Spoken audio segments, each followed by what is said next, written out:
Hey everybody, what is going on? It's Bill with Franklin Loan Center, and the first Wednesday of the new year. It's crazy to think this is where we are already through the holidays. But hey, I want to just talk about is there an affordability shift that's happening right now?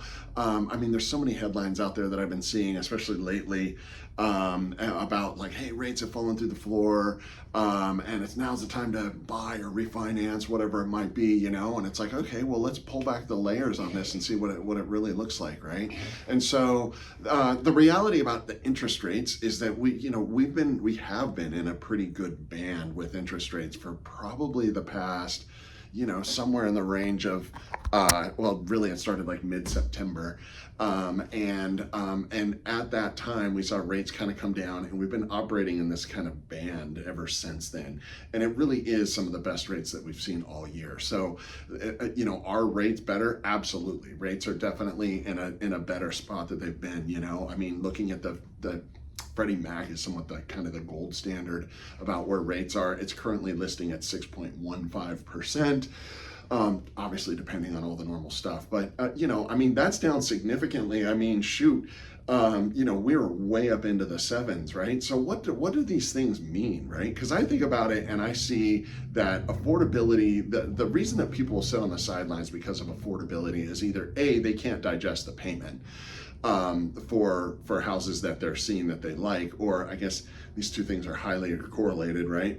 Or they are qualified at a certain payment that they do understand, and they're not seeing houses that they like, right? That's kind of the two sides to the same coin. But it's what we see all the time, right? And then I saw a chart recently.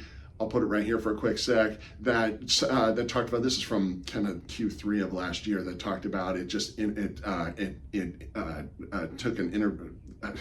polled a bunch of people, potential home buyers, and asked them like what percent interest rate would get them off the fence, right? And at 6%, 52% of respondents said that was the magic number where they would buy. At 5.5%, that number ran up a bunch, and of course at like 4%, everybody would. But I think about like even at 6%, we're knocking on 6%, which means half of the people that are sitting on the sidelines would technically pull the trigger.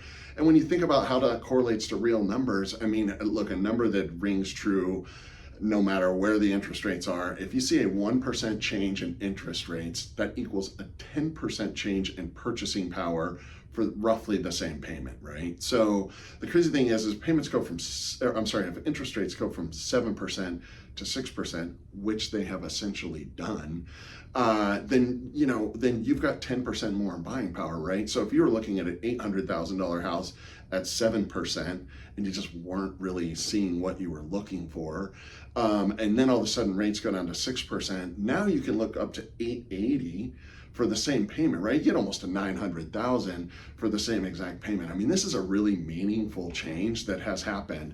And there's so much talk about affordability. You hear politicians, we're gonna build all these houses, we're gonna do all this stuff. Look, I'm really cynical about all those sorts of things. Yes, we need more houses.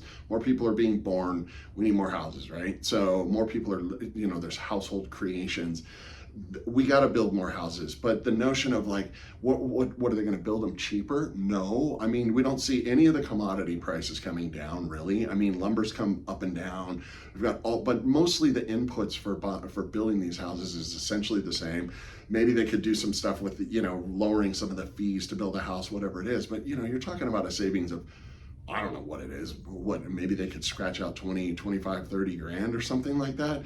That's not that's just not maybe that big of a deal, So I think let's focus on what's real, and that is that rates have come down in a meaningful way, certainly versus where we've been over the last several years. And look, are we to a spot where everyone feels like they would be comfortable? No, but I think a lot of the people that have been sitting on the sidelines are probably at a point where it could make sense. So look, for all my real estate professionals out there, look, we've got the media out there talking about how rates are coming down. Let's figure out how to help people really understand what that looks like. If rates are down a whole point, they can buy 10%. It's a 10% change in what they could buy, right? Or it's just brought that payment down significantly for them so that they could make a change, right? So, Just want to throw that out for this at the beginning of 2026. I mean, hopefully we continue to see rates kind of break through and get lower. I mean, time will tell on that. I don't see anybody expecting a big crash in interest rates. So it's more a function of like, how do we just help people understand where they really stand today versus maybe where they were a year ago or 2 years ago, when they were looking at rates in the mid sevens, even upper sevens, and for a good number of those months. So that's all I wanted to talk about, just a little affordability. I'm Bill, I'm the Franklin Loan Center, and I'll see y'all next week.